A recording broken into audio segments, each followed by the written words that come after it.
the Female Finance Collective, where we encourage women to have open and honest conversations about all things money.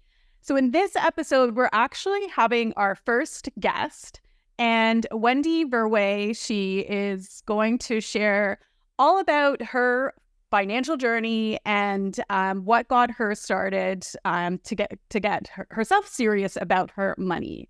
So thank you so much, Wendy. We're so happy to have you here. And I just wanted to highlight a couple of the amazing things that you have done on your financial journey. And I think the biggest one is that you were able to retire at age 41 as a single mom. Kudos to you. That is an amazing and big achievement. So all of us have had that financial epiphany. We've hit a point in time where we decided it was time to look at our finances and see what we could do to both improve our finances and our life. So we would love to hear you share about what got you started. Like, where were you at in your life that you made the decision that your finances needed some focus?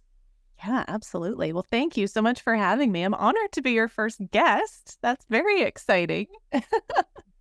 I am in Red Deer, Alberta, Canada.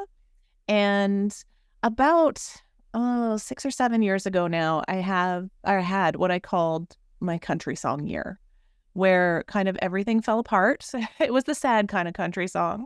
My husband left, so I was suddenly a single mom trying to navigate all of life's challenges there. My kids were pretty young. They were, I think, 3 and 5. I was working full time and just trying to keep my head above water with all of those changes. You know, my husband had moved away, so like there was no help. I didn't have anybody nearby. There was no family or anything nearby to help with any of the kid stuff, the life stuff. It was just, okay, we've got to do something. And a few months after that, and I thought that was kind of the worst thing that could happen. And a few months later, my dad passed away suddenly. And so then I was dealing with grief and loss and, again, being away from my family and all of that. Then my father-in-law passed away, less than 3 months later. And then my dog died, which really rounded out the whole country song thing. So it was like everything changed in my life sort of all at once. Like I lost every man that I ever loved, left my life in about 10 months. And I realized, okay, well, I can't really rely on anyone else to take care of me. I need to do it. I need to take care of me. And I also needed to be an example to my 2 little boys that, a mom can do lots of things and we're going to be okay. And, I wasn't in a really precarious financial situation. I'd had a good job for many years and was pretty frugal. My family is Dutch, so we've got that gene. But yeah, I've always been fairly frugal, but I didn't know what my situation was. I hadn't really ever looked at all of the numbers to see, what is possible for me. And I was actually with my dad when he passed away, and it was such a beautiful moment. And I just realized I wasn't afraid of dying anymore, but I was afraid that I wasn't truly living was kind of the next piece, right? And I didn't want to have that for my kids. I didn't want to spend the next, 40, 50 years stressed out and working for what, working to leave something behind, working to build this wealth, but I didn't know what to do with it. Like it didn't make a lot of sense to me at that point. So that's when I started just really digging in and looking at all the things that I was currently doing, all the things that I wanted, and really focused on what I wanted my life to feel like versus what things did I want to have. So we'd lived in this acreage property my husband and I had bought about a year before he left. So I'm like, this would have been great information a year ago. But we had done some good things before that. We had paid off our previous mortgage and we're mortgage free for about 4 months when we bought this acreage property, and then everything kind of fell apart. So, but I did kind of a full Marie Kondo tidy up of my life and really looked at what are the things that I have, what do I love, what do I use all the time, and really let go of the rest. So I packed up the things that I used and that I loved, and I moved the kids and I out to a little rental duplex and we started over. And, I left a lot of stuff behind. But at that point in my life, I was like, I don't want to deal with it anymore. I called my ex-husband and said, I'm out. Here's all the things. Here's the keys. You go deal with the rest. We sold the house eventually. And yeah, and then we started over. But it was starting over from this place of, okay, what is it that I actually want? And I wanted simplicity. I wanted freedom. I wanted peace. I didn't want to have to come home from work every day, grab my kids, all of us being stressed, and then having to go cut the grass and deal with a bunch of stuff, right?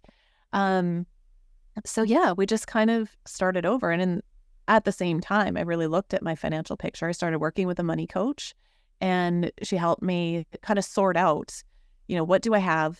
What do I want? What are my fears?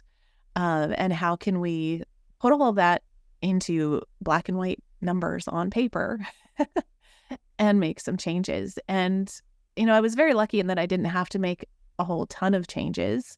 When my husband left, I had this this vision in my head that we were going to end up in some welfare housing, and I'd have to take in laundry to pay the bills and my kids would be dirty all the time. And, it would kind of look like the musical Annie was the picture I had in my head. And she reassured me. She's like, that's never going to be you. That's not who you are. That's not where you're going to end up. You have some tools, you have some ways to do things. And so I really just started tracking my spending because I wanted to look at, what is it that I want my life to feel like? And then also see, am I spending on things that allow me to do that, to allow me to have that life that I want? So I cut spending on things that didn't matter to me. And I increased spending on things that did, and just kind of shuffled some of the numbers around. And it was such a beautiful way to, again, take the emotion out of things and just have like black and white numbers to tell me, am I on track? Am I not on track? And not having blame or shame or judgment around it, but really just having the information, having the awareness so I could make a new decision. From that point, once I sort of got all my numbers in line and could sense, what it is that I was doing with my money, then I started learning about investing. And I had no financial background at all, let me tell you. But I learned investing at, 38, 40, something like that, and learned about making my money work for me so that I didn't have to work as hard for the money. And yeah, that was such an epiphany that, you didn't have to trade your time for money in a lot of ways. And there were lots of things you could do. There's so many investing strategies out there, but just being able to put that money somewhere and have it do the work for me was so, so freeing. And then by the time my company was going through a big reorg, and there was, talk of layoffs and people were scared. Everyone around me was terrified of losing their job. And at that point I was like, oh, pick me, please, please pick me. Because in the meantime, I also bought a little house and had a rental suite. So I had income coming from that. So my house was basically paying for itself. And then I had this investing income coming in, and I knew that I had enough of a nest egg that I would be okay until I figured out the next thing, until I figured out what is it that I want to do. And yeah, that's kind of how I got to where I am today. I relate to your story so much because my own money journey really started from very traumatic situation, going through separation. And it's funny, I did a podcast a couple of weeks ago, and when she kind of recapped what I'd been through and took a pause and said, wow, that's a lot. And good for you for taking a difficult situation and just using it as something that it becomes your superpower and to really, really change your life. And you've done that in so many amazing ways. And that important first step is just getting started, just looking at your finances and starting to think about what you would like your life to look like. And I really like how you say feel like. Yeah, completely agree. I was going to say the exact same thing. Like, you really process, what do I want it to feel like? What are my fears? And then you started thinking about, okay, what do I want to spend money on or not? That is just so phenomenal the way you were able to go through that process and share that with us. Thank you. That's just like, it sounds simple. I'm sure it's not easy. But it's like, okay, I could do that. I could decide what I want to feel like, what my fears are, talk with someone about that. And then wow, yeah, you're going to be able to make those spending decisions and those investment decisions so much better, right? And you were able then to move away from the emotions to, like you said, the black and white and the numbers. I love that because it has to be emotional. This is our life. We have to feel emotions and want to make it feel some way, right? And then we just need to work on the numbers and make it all add up to get there, don't we? Yeah, amazing. Amazing. Yeah, definitely. And it's, there's really a sense of personal development that comes into all of this as well, right? I mean, you can talk about the numbers all day long, but if you don't believe that you deserve it, if you don't believe you can have it, the law of attraction is really huge. And, I've started reading all these self-help books and taking courses and doing seminars and all kinds of different healing things and all that stuff. And it really comes down to the law of attraction. What you focus on, you get more of. And so I knew that if I focused on my fears, they would come true. But if I focused on what I wanted, then it would. And I didn't know that at the time, but I'm like, well, let's experiment. I mean, what's the worst that can happen? Yeah, I'm thinking about good things. What's the worst that can happen? So yeah, that really played a big part into it as well. It's not just about the numbers. It's that whole life, that a whole, what do you want to do in this short time on the planet? Yeah, and it's not easy stuff, especially when some of your worst fears came true. Like you face so many tragedies in a short period of time. It's very difficult to pull yourself out of that and to look for opportunities, to be open to changes. And I think simplifying, it's amazing how that impacts your finances when you can simplify your life, because then suddenly you feel like you have enough things. Your life is full of, activities and things you enjoy doing that often don't take as much money as you might have been spending. So just getting really clear on how much time things take you, and how much things actually cost. And I know you've done a lot of work around, how you spend your money and how you define value and voting with your dollars. Yeah. We'd love it if you'd share a little bit about that, because I think that's an interesting concept. Yeah, absolutely. So voting with your dollars, I learned this, as I was learning investing, because I took some courses and learned how to invest in individual companies versus, ETFs, exchange traded funds, or, broad stock market things or real estate or whatever else. And, like I said, there's a million strategies out there, but this was one that I really liked because I could literally vote with my dollars. I could support companies that were doing good in the world with the money that I was spending. And it's not just, supporting the good in the world, but also like supporting what it is that I want in my life. When I started tracking my money and I was looking at, well, how much am I spending on junk food, on takeout, every month? But I say that I want to be healthy and strong. So is that aligning for me? And, and no judgment at all. I mean, we still do takeout every once in a while. But when I looked at, okay, I want to be healthy and strong, spending the money on the takeout food, on the convenient stuff isn't working out for me. It's not leading me to that piece of life that I want. So what can I do? Well, I can spend money on more convenient groceries, right? So that, I can get the pre-cooked chicken from the grocery store and just pull it apart if I'm, running late or whatever. If I'm busy, then I can do that. It doesn't have to be about, we're out and we're going to grab something at the drive-through because we're stressed about all these other things. So that's just one really quick example. But, when I'm investing, I really take a deep dive into the company that I'm investing in and really get a sense of, who is their CEO? What is it that they want to achieve? Do I trust that this is a good human? Or, are they just out to make a buck kind of thing? I look at where am I already spending my money? And, things like Costco, you pay to have a membership for the privilege of shopping at Costco. It's like, well, but if I like Costco that much, how would I feel as an owner of Costco? What if I just bought a share in Costco? And so every time I was spending money, I'm also making money. So that kind of thing, just looking at what are you already investing in and looking at life as an investor versus a consumer.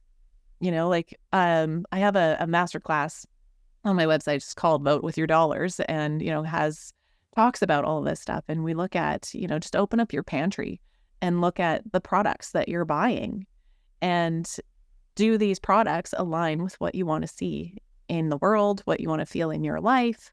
And I'm not saying everybody has to go, organic, expensive, all of that, but just when you really have a sense of where your money is going, it changes your whole outlook on, why are you spending the money on this thing? And does it feel good? Does it lead me to where I want to be in my life? Because those are really simple changes you can make today.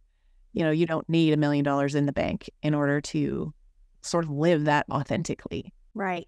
So what I love about that is two things. First of all, you're really drilling down into what is most important to you and what your values are. And what I have talked about with people before is it is easier to budget, to like stick with a budget if you focus on what you value and what's really important to you, because then it's not as hard to make the sacrifices, right? And I'm using that term loosely, but like it's not as hard to skip coffee 2 mornings a week if you're really focused on where you get to spend the money that you don't spend there, right? I think that that's really powerful, and it makes those decisions easier to make because we're thinking about this is where my values lie. This is what's most important to me.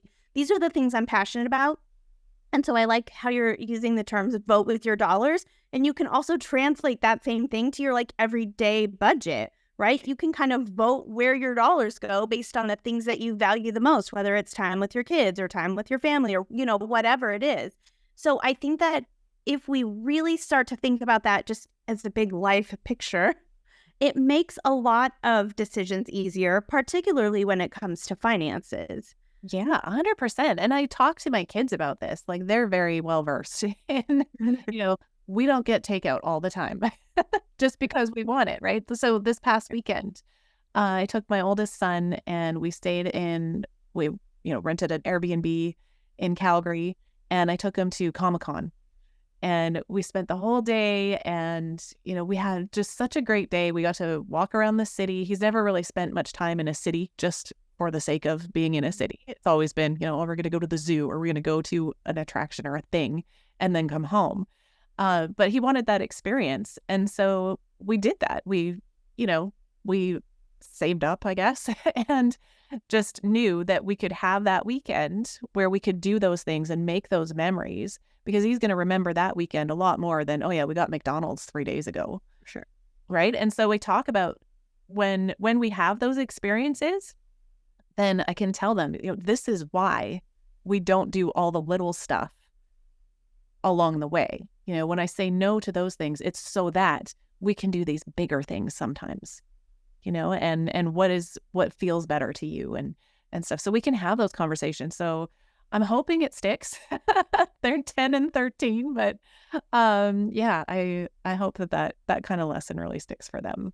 I love that, Wendy, and completely agree. And financial literacy for the kiddos is so important to me as well. And it's so great when you see your kids understanding that. Like, we traveled the world because we didn't eat all the time. We travel, we're doing these amazing things because of the lifestyle we're choosing to live. But it gets really interesting. My daughter is 17 now. She drives, right? And the culture of her high school here in the States is that they go out to fast food for lunch, right? And so she's had a job and saved her money well, but she's choosing to spend most of her money that she makes on her own on fast food because we give her leftovers, we're like, come home and eat. That's how we've always done it. And she totally needs to do that. She needs to go through that stage. I did the exact same thing, right? And she gets it. She totally recognizes she's choosing to spend her hard-worked money in that way at this point in life because it's what she wants to do. And I know wholeheartedly she still has all of our values that we've raised her with, that she will get to another point in her life where going out to lunch and fast food is not her number one money goal, right? You look at, kind of the reasons for spending that. I mean, when I started tracking my money, I had 5 different categories for food. Right? Like I had groceries, I had takeout, I had dinners out with friends, lunches at work, and then kind of vending machine, convenient stuff, coffee, Starbucks or whatever. But I just really wanted to get a sense of where all this money was going. And the dinners out, for me, that was a social event, right? So that was that social connection, hanging out with friends. It was not about food at all. It was about being connected and being part of something. So totally get that. Yeah, that's what everybody does. And I did it the same thing. Exactly. Right? That's just what you do. You don't, where else are you going to hang out but the restaurants? Right. Unfortunately, meals are $13 and such now. Like that's huge. Right. That's how much, she's making $15 an hour or something. That one lunch is 1 hour work. And she's made that correlation too, which is pretty cool to see. Like I have to work a whole hour to get this lunch with my friends, though. Like you said, that's the reason she wants to do it. Well, and I love that you're able to provide that correlation for her as well. I mean, the whole idea of your true hourly wage and how much it costs you to have a job and what you're spending it on, and really understanding what do I make in an hour and what am I spending it on, and it really helps to translate that. I took a job after I retired. I needed some social interaction. I was like, I'm a grown up. I'm allowed to leave my house after dark, but I didn't do it a lot. And it was in COVID and, people were at home anyway, but I'm like, I need to be around some humans every once in a while. And I took a job at the mall and worked in a store. My friend was the manager. And so she hired me part-time. So I'd work a few shifts a week, and it was a product that I liked. And the people that worked there, they were wonderful. And it was just that social thing. But same thing, some of my coworkers, they would go and their meal, for the day, they would get their dinner from the food court. And so then I would talk to them, and because they would always see like, oh, Wendy's bringing soup or a salad and eating it in the back room or whatever. And I'm like, well, part of it is because that's what I eat. But the other part is, if I have to work an hour in order to pay for that thing, that's not worth it to me. It might be worth it to you, and that's totally fine. No judgment at all. But just be aware that you now have to work an extra hour in order to afford your lunch break that you're paying for, right? And being able to have those conversations with people that have never thought of it in those terms can be really, really eye-opening to them. Yeah, when I was leaving my corporate job, I did that math of figuring out how much it cost me to go to work. Yeah. Daycare, train commute, lunches out, haircuts, all the things. And it was shocking. It was a very large portion of my income. And doing that math gave the comfort to know that I actually don't need to replace that money. I just need to replace the money that I'm actually using to live my life. So it's interesting. So you retired, and we'd love to hear what happened next. So you were restructured. You what happened? Did you take some time and kind of paint the picture on where things started at that point? Yeah. So I knew that I was going to be leaving the corporate job before the restructuring happened. I had it in my head that, okay, this is happening. I bought my house. My rental income was paying a lot of my bills. I had my investing income, and I'm like, I know I'm going to be leaving. I just don't know when or what the trigger is going to be. And really, about a month after I bought my house, the universe pushed me down the stairs, like literally, and I hurt my back enough to need a surgery. And so I was, kind of in constant pain for a long time and just waiting. We're in Canada. Things take a long time medically. So, but I finally got put off work because I couldn't couldn't be there anymore. I had been traveling a lot for work and stuff like that. My doctor was like, no, you need to stop. So he sent me home with some opioids and said, just go wait for surgery, which was in February of 2020. So I was quarantining before it was cool. But really, I got to say, the Percocet was the only thing that saved my children from that first bout of homeschooling. Anyway, but I got to, I mean, my body wasn't working properly, but my mind was still fairly clear. And so I could practice retirement. I could really look at, okay, now that I'm home and I can't go to work because they told me I can't, what do I want my days to look like? What do I want it to feel like? Where would I spend my time? What would I be doing? Who would I be around? All of those kind of questions came up. And, for the most part, I focused on my health. Started working with my trainer and lifting weights and trying to get as strong as possible before this back surgery happened.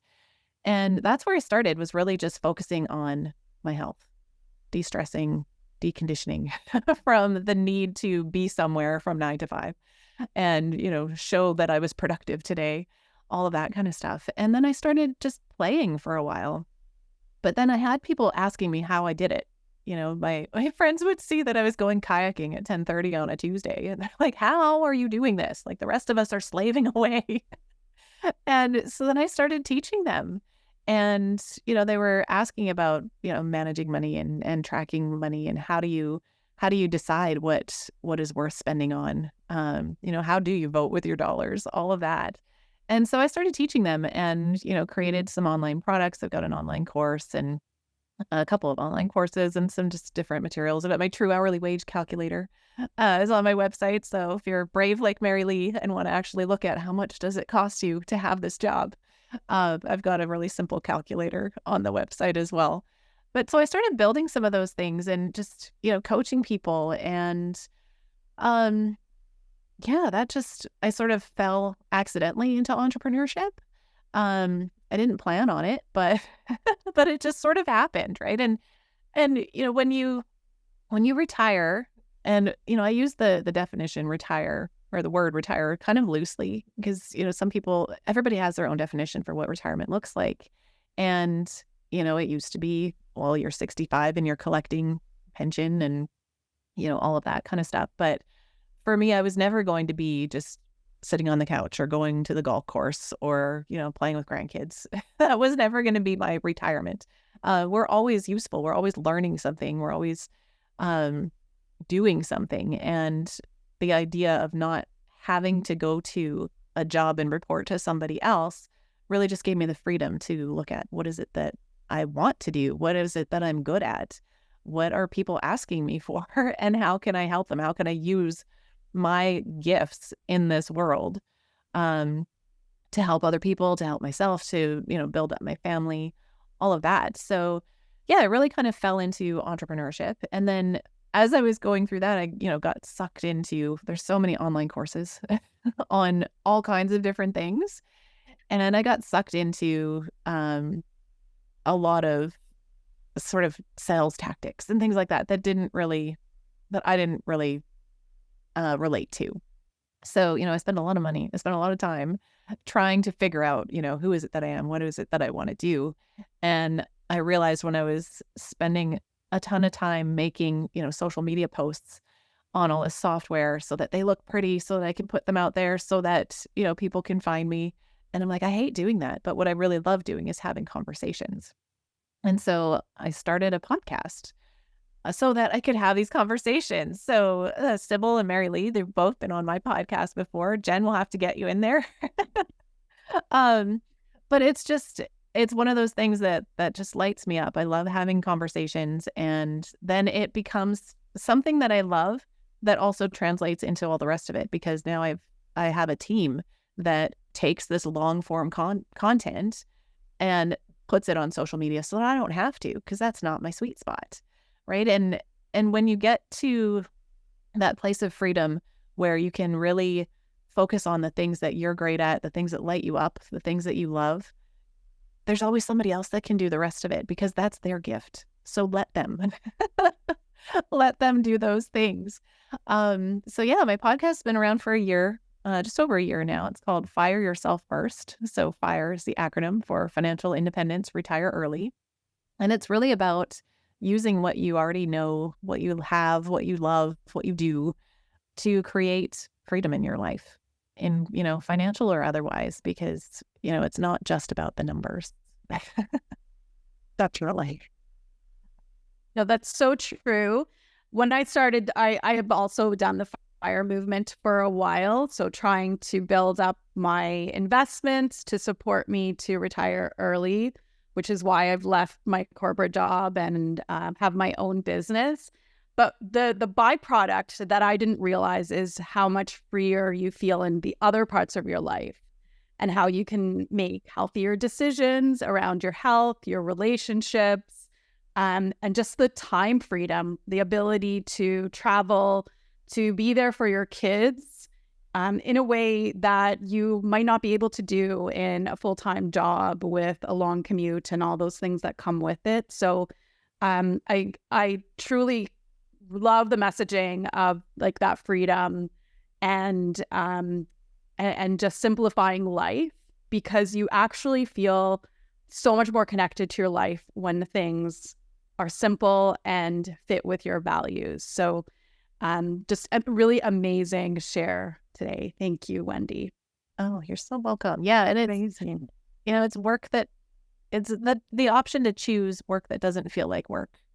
Like you said, Mary Lee, you get so much freedom when you can let go of all of the expectations around you, right? I mean, I can make myself a hot breakfast at 10:30 in the morning because I feel like eating then. I can work from my bathtub if I want to, and I can put in a couple hours on a Sunday evening because that's when I feel like doing it. That's when I have the energy to do something. I don't have to stick to somebody else's time clock, and I can listen to what my body is telling me. I can have a nap at 2:30 in the afternoon just because my body tells me I need a nap. Yeah. And it's a beautiful thing, being able to have that. It is. What I'm enjoying most right now is breakfast with my teenagers before they go to school. I'm like cherishing every last day here in May, but especially with my daughter graduating. Like, what a dream. It's like, I get to, what do you want for breakfast? I'm loving it because I didn't have it for so long. I wasn't in mornings, we're so rushed for so many years. And to be able to just spend that quality time every morning or 5 days a week with my teenagers is amazing because they sleep in on the weekends. So Wendy, this has been amazing. Where can people find you? Yeah, so my website is wendyverwey.com, and you can find me on all the podcast platforms at Fire Yourself First. Amazing. Thank you so much for being our very first guest. What a great first guest you've been. So remember, everybody, that we'd love to hear from you. Please send us your thoughts and your questions, and be sure to like and subscribe our podcast so you don't miss any episodes. We're looking forward to chatting with you next time.